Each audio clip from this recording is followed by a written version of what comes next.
Name of the class, and that's me, Matt Welner. Before we keep going, I'm gonna, you know who I am, I'm Matt, but just so you guys know a little bit about myself. I live with my family in Hickory, North Carolina. I've been in the tile industry, this is going on 21 years. I started as a helper in South Florida, mixing thin set and grout and toting it as fast as I could. Started installing, went to work, my family moved to North Carolina, I worked for a few different companies there, and then I started my own business.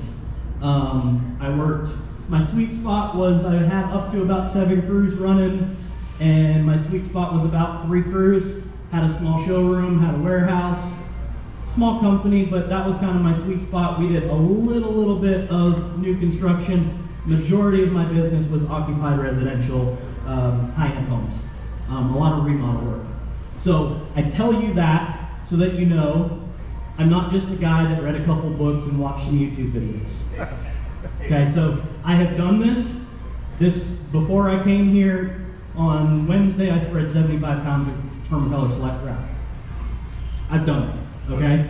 My hands are still black because of it. You know, like, so I've done this. I'm not asking you guys to do something. My knees crack when I get out of bed in the morning. Okay, I know, I can relate to you guys. I know how you feel. So I give you that little bit of background so that you know me and Chad both have done everything that we're talking about doing. So that's a little bit about me.